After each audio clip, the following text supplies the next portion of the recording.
This is motivation. It's fiery, it's powerful, and it's gone before you've even started. You have felt this before, that rush of inspiration. This time will be different, only to watch it vanish when things get hard. But here's the truth you need to hear: motivation is a liar. Motivation doesn't care about your goals. It's a chemical mirage, a dopamine hit that fades the second work begins. And if you rely on it, you'll always be stuck in the same cycle. But what if I told you there's a way to stay consistent even when you feel zero motivation? A way to hack your brain, build unstoppable discipline, and finally follow through. Today, we're exposing why motivation fails you and the exact system top performers use to achieve more without waiting for inspiration. Let's begin. Ever felt that initial rush of motivation, ready to conquer your goals, build new habits, or finally change your life, only to watch it fade within days? You're not alone. Motivation is like a spark, bright and powerful at first, but fleeting. It ignites action, but it's not meant to last. And if you rely on it, you'll always be stuck in a cycle of starting strong, then burning out. The truth: motivation is overrated. It's unreliable because it's based on emotion, and emotions change. You won't always feel like working out, writing that book, or grinding towards your dreams. But the people who succeed aren't the ones who wait for motivation. They're the ones who keep going even when they don't feel like it. So why does motivation disappear? And what's the real secret to lasting discipline? Science shows motivation fades because our brains are wired to seek comfort. That initial excitement, it's dopamine, the reward chemical, but it drops fast once the hard work begins.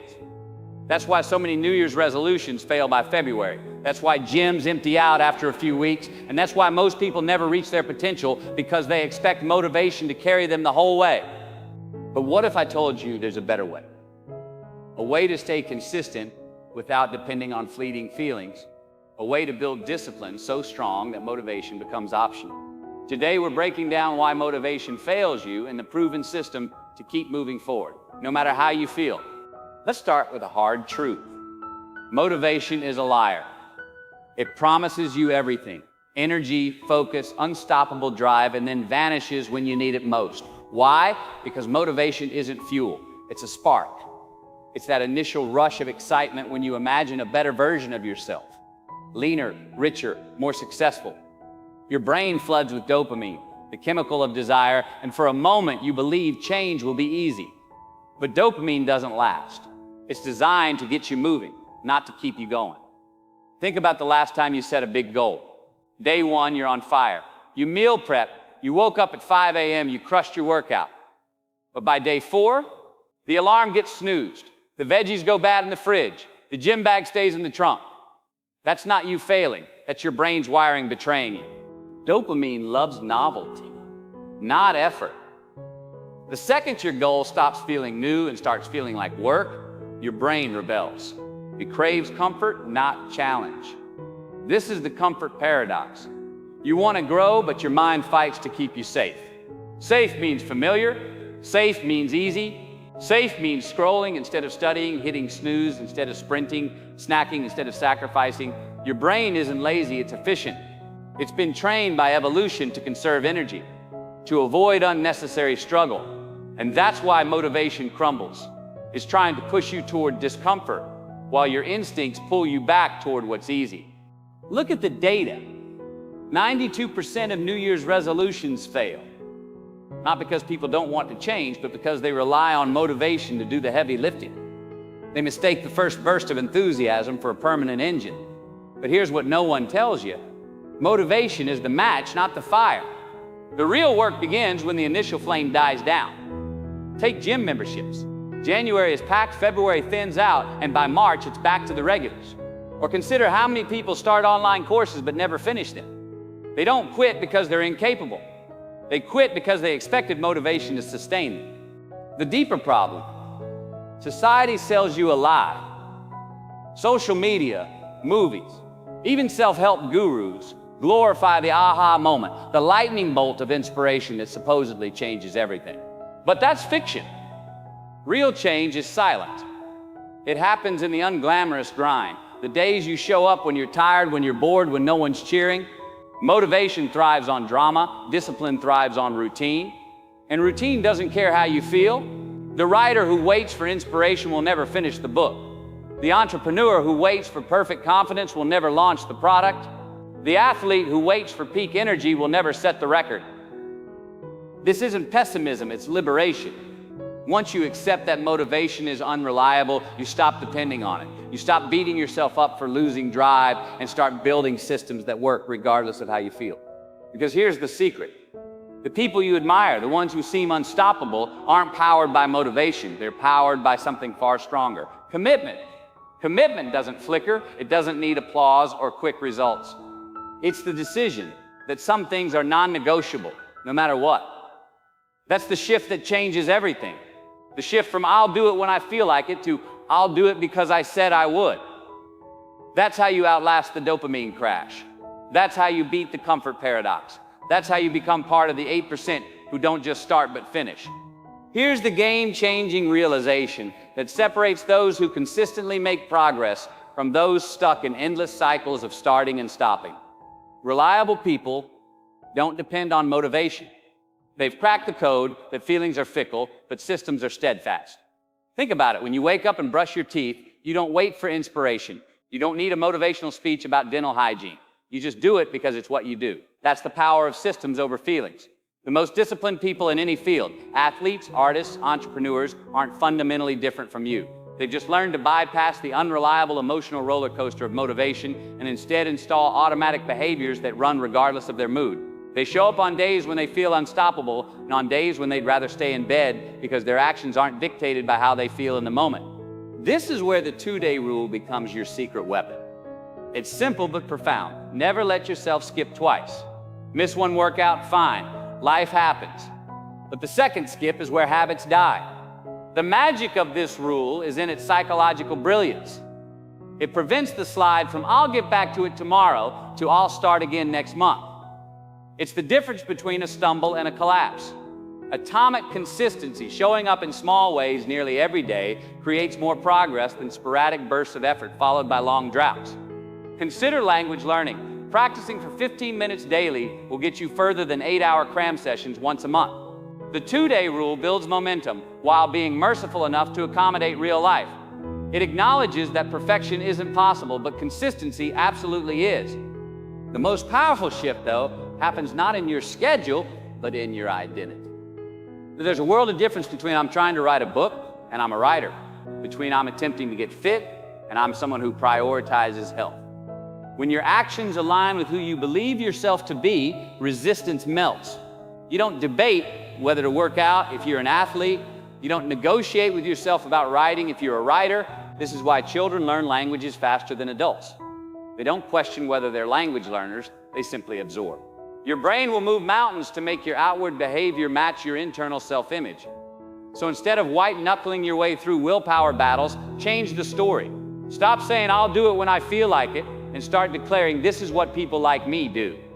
The beautiful irony. While motivation demands that you feel like taking action before you act, discipline works in reverse. Action creates the feeling. The workout feels impossible until you're 5 minutes in. The blank page intimidates until you write the first sentence. Reliable people understand this secret. They don't wait for motivation to strike because they know motivation often arrives after they've already begun. It's Newton's first law applied to human behavior. Objects in motion tend to stay in motion. The hardest part is nearly always starting, not continuing. That's why systems win. Your gym clothes laid out the night before remove the friction from morning workouts. Scheduled writing hours eliminate the when should I do this debate. Pre-committing to never skipping twice builds accountability into your routine. This approach transforms discipline from something you exert to something you embody. It's the difference between holding your breath underwater and growing gills. When you stop seeing discipline as forcing yourself to do hard things and start seeing it as simply being the kind of person who does those things, everything changes. The musician doesn't debate practicing scales. It's what musicians do. The CEO doesn't negotiate with their alarm clock. Early risers wake early. This identity shift is why some people seem effortlessly disciplined while others struggle endlessly. It's not about having more willpower. It's about having a clearer self-concept. The proof is in the patterns. Look at anyone who's excelled in their field, and you'll find these principles at work. They have non-negotiable systems, not mood-dependent motivation. They follow forgiving but firm rules, like never skipping twice. And most importantly, they fully adopted the identity of someone who does the work. The breakthrough happens when you realize discipline isn't something you need, it's someone you become. One decision at a time, one day at a time, never twice. The most effective people in the world don't fight against their human nature, they work with it. They understand that willpower is a limited resource and motivation is an unreliable ally. Instead, they've mastered what I call the anti-motivation formula. 3 simple but transformative steps that remove the need for willpower altogether.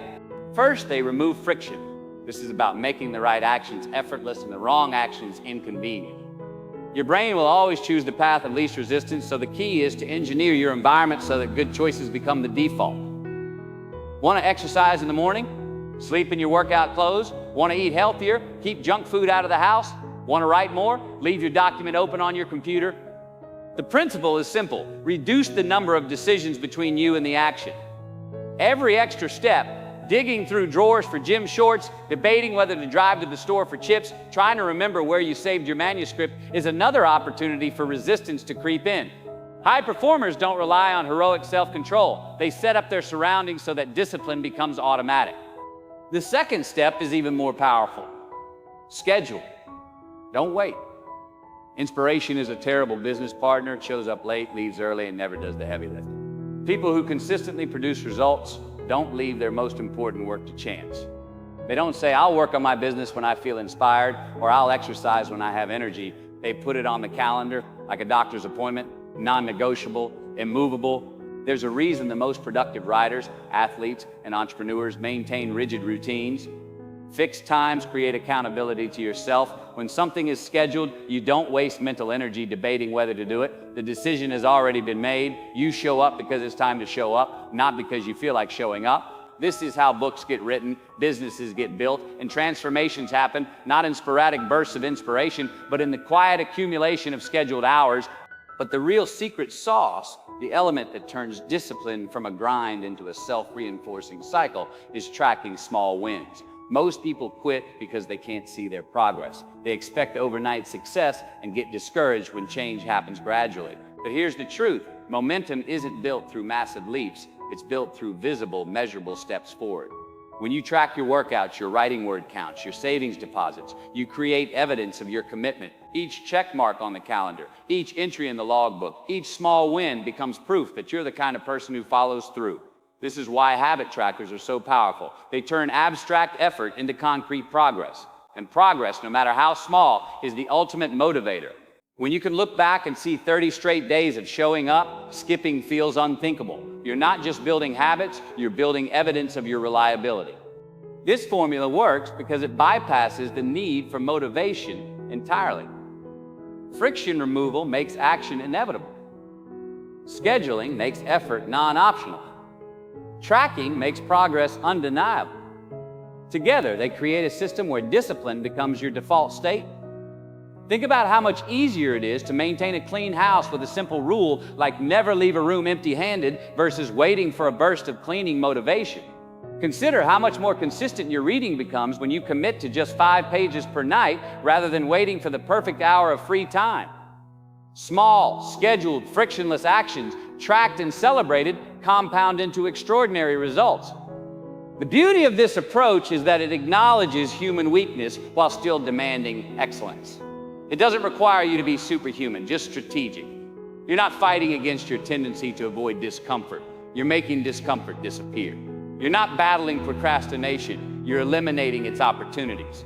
You're not waiting to feel ready. You're creating conditions where action is unavoidable. This is how ordinary people achieve extraordinary consistency, not through sheer force of will, but through intelligent system design.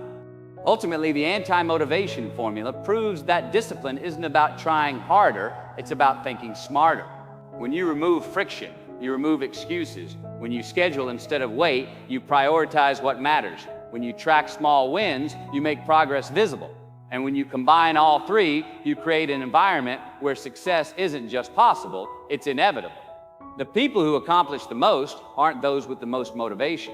They're those who've engineered their lives so that motivation becomes irrelevant. That's the real secret. That's the formula. And now it's yours. Let me show you exactly how this works in the real world through one of the most famous examples of consistency triumphing over motivation, Jerry Seinfeld's don't break the chain method. At the height of his career, when Seinfeld was writing his legendary stand-up material, he didn't rely on bursts of inspiration or wait for perfect creative conditions. Instead, he used a shockingly simple system, a big wall calendar and a red marker. Every day he wrote new jokes, he put a giant X on that date. His only rule, don't break the chain of X's. What started as a practical productivity hack became something much more powerful, a visual representation of commitment that transformed his work ethic. The empty spaces on that calendar weren't just missed days, they were broken promises to himself. The growing chain wasn't just a streak, it was a mounting obligation to his craft. This method worked because it leveraged several psychological principles at once: the satisfaction of visual progress, the pain of breaking a streak, and the compounding power of daily action. Seinfeld wasn't just building a routine, he was engineering accountability. The jokes themselves weren't always brilliant, that wasn't the point. The magic was in showing up daily, because he understood that quantity leads to quality, that repetition breeds mastery, and that the only way to have great ideas is to have lots of ideas.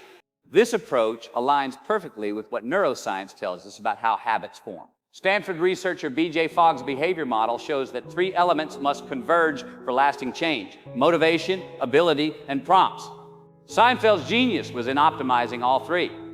The calendar provided the visual prompt, no fancy apps, just a physical reminder he couldn't ignore. Writing daily jokes became easier over time, increased ability through practice. And the growing chain created its own motivation, not the fleeting kind that comes from inspirational quotes, but the deep personal kind that comes from not wanting to disappoint your future self. What's fascinating is how this mirrors what happens in your brain at a biological level. Every time Seinfeld marked that X, he was strengthening neural pathways through what psychologists call Hebb's law. Neurons that fire together wire together. The basal ganglia, the part of your brain responsible for habit formation, doesn't distinguish between good and bad routines. It simply reinforces what you repeat. That's why consistency is so powerful. It's not about any single day's effort, it's about the cumulative effect of repetition that literally rewires your brain to make the behavior automatic. The science gets even more compelling when you examine how habit loops function. Charles Duhigg's research at MIT identified the 3-part cycle that creates lasting habits: cue, routine, reward. Seinfeld's calendar was the ultimate cue: visible, unavoidable, emotionally charged. The writing was the routine, non-negotiable, no matter how he felt.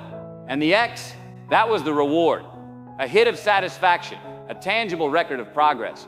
This loop is so effective because it taps into our brain's craving for completion. Just like we feel compelled to finish a song we know or complete a puzzle we've started, seeing an unbroken chain creates psychological tension that demands resolution. Breaking it feels like losing progress, which our brains hate far more than they enjoy gaining equivalent progress, a phenomenon called loss aversion that's been extensively documented in behavioral economics. What most people miss about Seinfeld's method is that it wasn't about perfection, it was about presence. On days when material flowed easily, he wrote. On days when creativity stalled, he still showed up and put in the work. This is where the real lesson lies. Consistency isn't about quality control, it's about opportunity creation. By committing to daily action regardless of outcomes, Seinfeld guaranteed 2 things. First, that he'd have enough material to refine. You can edit a bad joke, but you can't edit a blank page. And second, that he'd be there when inspiration did strike. This is the dirty secret of creative work. Showing up consistently doesn't just increase your chances of success, it fundamentally changes your relationship with the work itself. When you stop waiting for perfect conditions and start creating through all conditions, something shifts. The pressure lifts, the resistance fades. The work becomes not something you do when inspired, but something you are. A writer who writes, a comedian who crafts jokes, a professional who shows up. The neurological implications are profound. Brain scans show that when behaviors become habitual, they actually require less mental energy over time. The prefrontal cortex responsible for decision-making becomes less active as the basal ganglia takes over. This explains why Seinfeld could maintain his streak even during hectic touring schedules or creative dry spells. The writing wasn't a daily decision, it was who he was. Modern habit research confirms this. When Duke University studied daily behaviors, they found that over 40% of our actions are habitual, not decided in the moment. The takeaway, lasting change comes not from willpower, but from wiring. Not from motivation, but from muscle memory of the mind. Perhaps the most powerful aspect of this case study is its democratization of excellence. Seinfeld wasn't relying on rare talent or extraordinary circumstances. He was using principles available to anyone. The calendar costs nothing. The marker is cheap. The system requires no special skills, just the willingness to show up daily and honor your commitment. This is why it's such an effective model. It proves that extraordinary results come from ordinary actions repeated consistently. The chain method works for writing, for fitness, for learning, for any endeavor where progress compounds. It works because it's not about the individual X's, it's about what the unbroken chain represents. A promise kept, an identity lived, a life where motivation is optional because discipline is inevitable.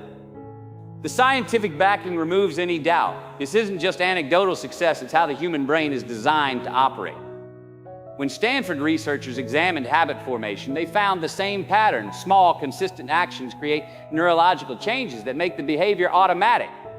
The initial effort feels difficult because you're literally building new neural pathways, but with repetition, those pathways become superhighways. Seinfeld's chain method is elegant in its simplicity because it mirrors how our brains naturally learn through repetition, visualization, and immediate feedback. It's not a productivity hack, it's a neurological inevitability packaged as a calendar and a marker.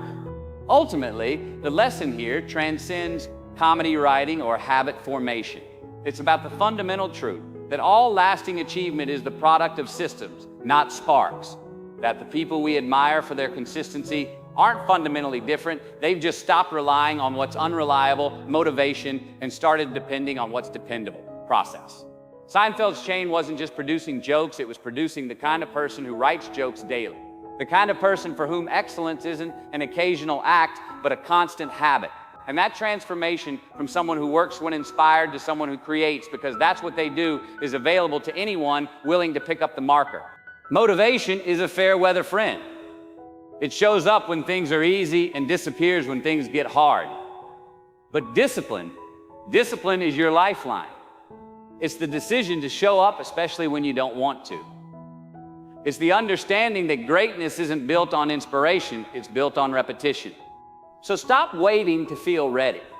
Stop relying on a force that abandons you when you need it most. Instead, build systems, make commitments. And remember, every time you act without motivation, you're training yourself to become unstoppable.